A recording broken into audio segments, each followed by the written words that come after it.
Hello दोस्तों, चलिए फिर मैं आज आपके लिए एक नई कहानी लेकर आई हूँ। मैं सिद्धार्थ एक साधारण सी जिंदगी जी रहा था एक छोटे से शहर में, जहाँ सब कुछ रूटीन की तरह था। मेरी जिंदगी में कोई उतार चढ़ाव नहीं थे, जो किसी एक घटना ने संपूर्ण रूप से बदल दिया। जून का महीना था, जब मैं अपने ऑफिस से लौट रहा था। रास्ते में मैंने एक सड़क दुर्घटना होते हुए देखा। एक कार पेड़ से टकराई हुई थी और उसके शीशे टूट गए थे। मैंने अपनी कार रोकी और देखा कि कार में सिर्फ एक लड़की बैठी है, शिवानी।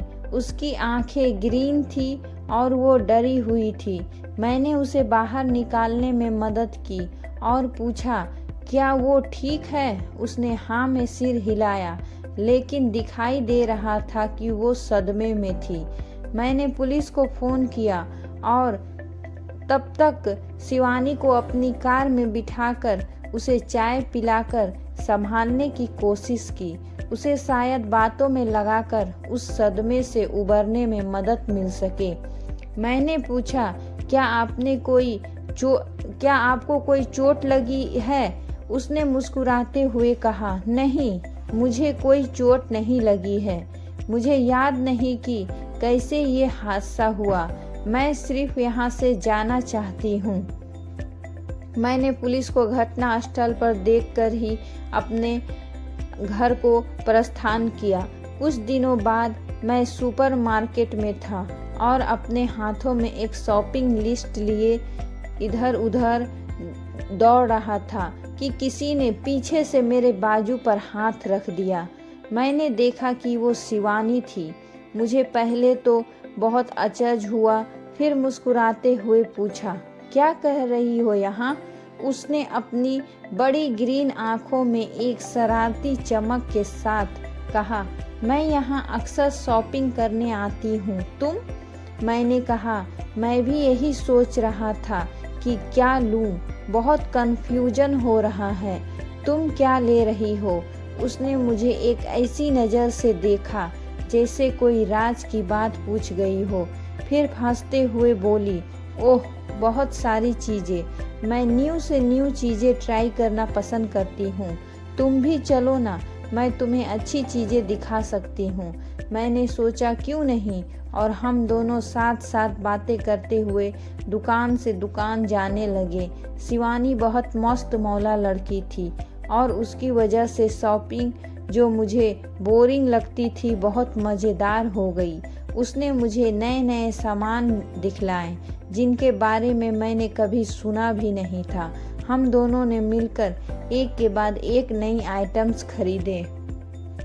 हम दोनों ने एक दूसरे के साथ समय बिताना शुरू कर दिया और जल्द ही हम अच्छे दोस्त बन गए।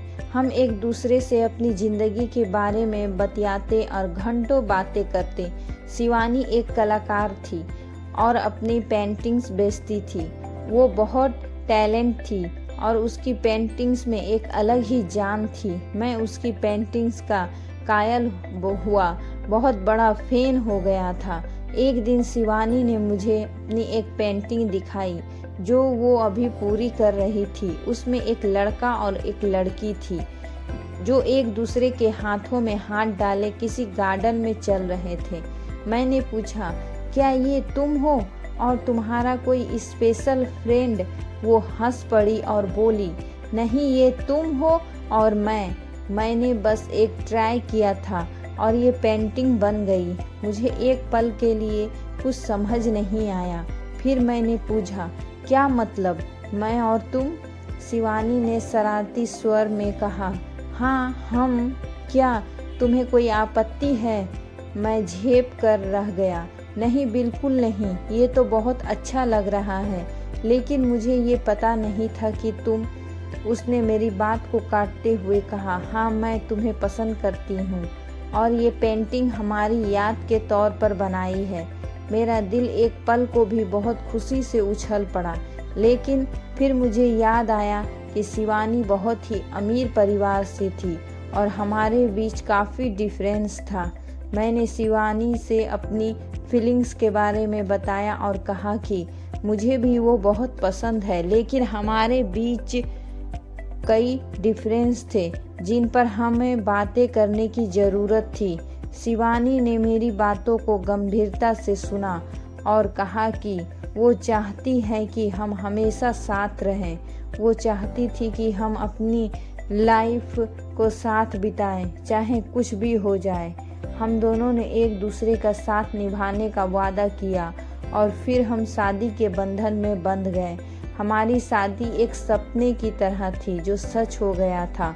हमारे परिवार वालों ने भी हमारा साथ दिया और हमें आशीर्वाद दिया। हम दोनों एक नई जिंदगी शुरू करने के लिए तैयार थे। साथ साथ हमारी ज़िंदगी एक खूबसूरत किताब के पन्नों जैसी है जिसे हम हर रोज़ साथ लिख रहे हैं। हमारी प्रेम कहानी एक अनोखी कहानी और प्यारी गाथा बन गई। हमारा प्यार जो एक सड़क हादसे से शुरू हुआ था, अब एक खूबसूरत रिश्ते में तब्दील हो चुका था। हम जान गए थे कि यह प्यार है जो मार्ग दिखाता है, ना कि रास्ता जो हमें प्यार की तरफ ले जाता है।